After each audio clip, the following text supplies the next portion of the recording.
Welcome to Mission Vidya, my friends. We are going to learn a new topic today in Standard 12 English. Okay, we have the list of pros as you can see on the screen. Can install love, unforgettable Walt Disney, the adjustment, the ants, and today we are going to say adjustment. So let's begin. Adjustment, the adjustment. It's a very interesting story. Let's see. Nana, about 85 years old, had lived with Nani for over half a century. નાના જેમની ઉંમર 85 વર્ષની થઈ ગઈ છે તે નાની સાથે ઓવર હાફ સેન્ચુરી 50 વર્ષથી પણ વધારે સમય માટે જીવન ગુજારી ચૂક્યા છે. Okay, they would often quarrel on who would die first. The line I would like to underline. Okay, who would die first. Generally સામાન્ય સ્વરૂપે પતિ પત્ની વચ્ચે એક નોકઝોક થતી રહે છે કે who would die first. જોજે હું પહેલા મૃત્યુ પામીશ. પત્ની કહેશે, પતિ કહેશે કે ના હું પહેલા મરીશ પછી તને ખબર પડશે મારી વેલ્યુ શું છે. આ પ્રકારની એક મીઠી નોકઝોક થતી રહે છે. તો આ જ પ્રકારે નાના અને નાની વચ્ચે પણ એક મીઠી નોકઝોક થતી રહે છે. They would often quarrel. અવારનવાર તેઓ લડતા એકબીજા સાથે કે કોણ પહેલા મરશે. જોજો. ફાઇનલી અને અંતે એક દિવસ એવું થાય છે, નાની did live before him. નાની એ નાના કરતા પહેલા મૃત્યુ પામે છે. નાના imprisoned himself in the bedroom. નાની જ્યારે એને છોડીને જાય છે એના જીવનમાંથી ત્યારબાદ નાના થોડા પાગલ જેવા થઈ જાય છે. ઓકે, એમને ખ્યાલ નથી આવતું કે શું થયું છે એક્ઝેક્ટલી. એ વિશ્વાસ કરવા માટે તૈયાર નથી કે નાની હવે આ દુનિયામાં નથી. સો નાના imprisoned himself. નાના પોતે પોતાની જાતને એક રૂમમાં પૂરી દે છે, ઇન ધ બેડરૂમ. ઓકે, એ રૂમમાં પૂરી દે છે, બેડરૂમની અંદર પૂરી દે છે. આફ્ટર નાનીઝ ડેથ, નાનીના મૃત્યુ પછી નાના પોતાની જાતને હંમેશા એ બેડરૂમની અંદર જ રાખે છે, જે બેડરૂમમાં નાના અને નાની બંને સાથે રહેતા હતા. Gradually Nana started behaving. ધીમે ધીમે એવું થાય છે, ગ્રેજ્યુઅલી ક્રમશઃ ધીમે ધીમે એવું થાય છે કે નાના સ્ટાર્ટેડ બિહેવિંગ, નાના પોતે વર્તન કરવા લાગે છે એઝ ઇફ જાણે કે હી વર નાની, જાણે કે પોતે નાની હોય એ રીતે વર્તન કરવા લાગે છે. ઓકે, અહીં એક ગ્રામર પણ છે એઝ ઇફ, જેને સપોઝિશન કહેવાય, યાદ રાખજો. અને સપોઝિશન વાળું ગ્રામર જ્યારે આવે ત્યારે એની સાથે ખાસ વર વપરાય છે, આ ધ્યાન રાખવાનું છે. સ્ટોરી જોઈએ. Gradually Nana started behaving as if he were Nani. ધીમે ધીમે ક્રમશઃ નાના પોતે પોતાની જાતને પોતે જાણે નાની હોય એ રીતે વર્તન કરવા લાગે છે.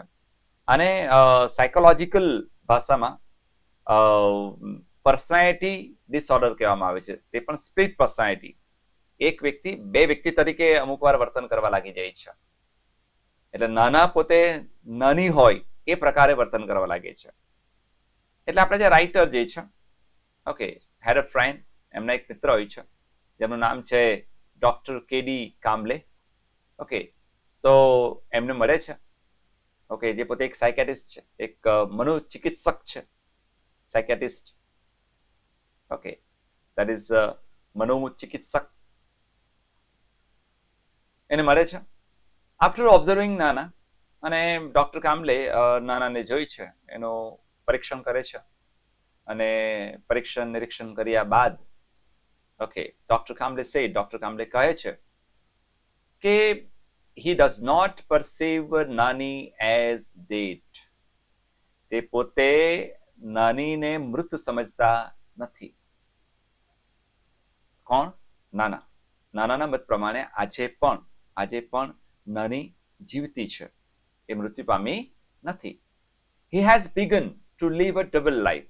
એ પોતે એક ડબલ લાઈફ, ઓકે, દ્વિરુક્ત જીવન, ડબલ લાઈફ, બે જીવન એક સાથે, સ્પ્લિટ પર્સનાલિટી જેને આપણે કહીએ છીએ, રાઈટ ને. પોતે જ નાની તરીકે પણ વર્તન કરે છે, પોતે જ નાના તરીકે પણ વર્તન કરે છે. એ પ્રકારનું એક ડબલ લાઈફ જીવવાનો શરૂઆત કરી દે છે. Okay, he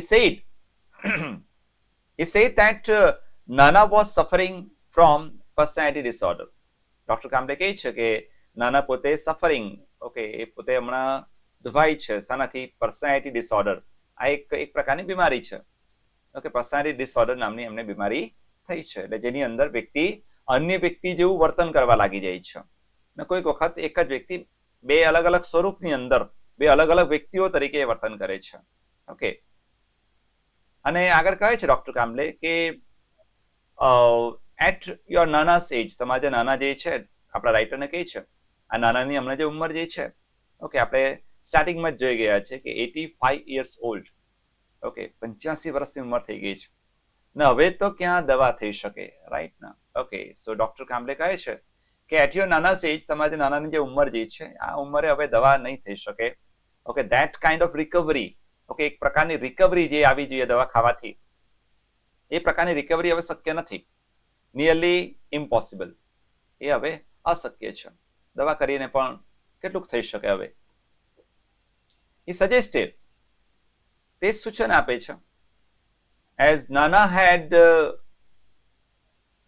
made his adjustments with નાની, જે રીતે નાનાએ અનુકૂલન સાધ્યું છે, ઓકે, એડજસ્ટમેન્ટ, અનુકૂલન સાધ્યું છે નાની સાથે.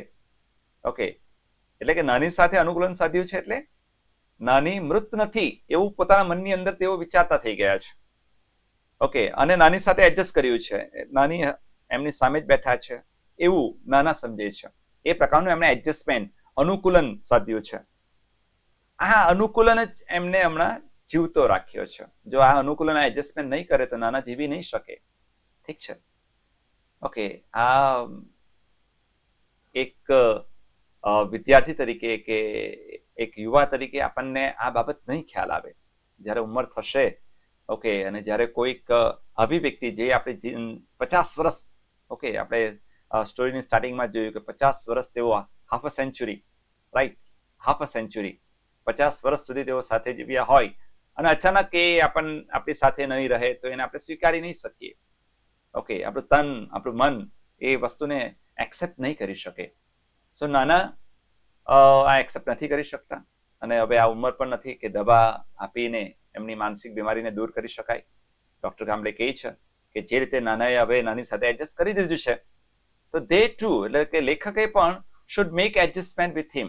હવે લેખકે પણ એમની સાથે એડજસ્ટમેન્ટ કરી લેવાનું છે, એટલે કે નાના સાથે એડજસ્ટમેન્ટ કરી લેવાનું છે. નાના જેમ રહે તેમ, ઓકે, એડજસ્ટ કરીને હવે રહેવાનું છે.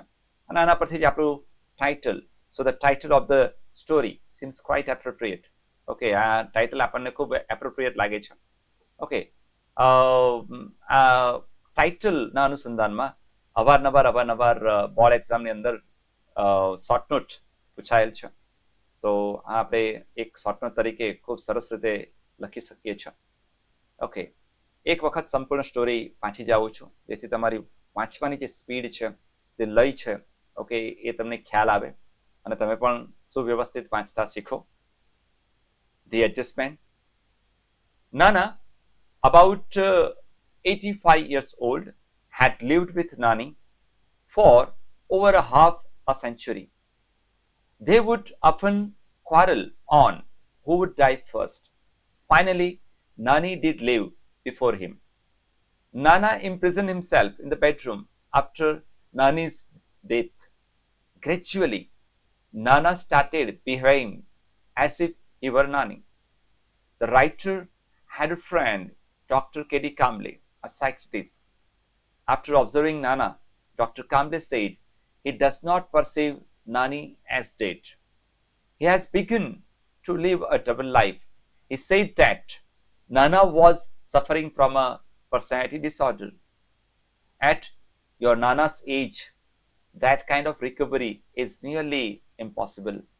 He suggested, as Nana had made his adjustment with Nani, they too should make adjustment with him. So the title of the story seems quite appropriate. Thanks for listening. આશા રાખું છું સમજ પડી હશે. જો તમને આ વિડીયો ગમ્યો હોય તો સબસ્ક્રાઇબ કરવાનું ભૂલતા નહીં. ધન્યવાદ. જય હિન્દ.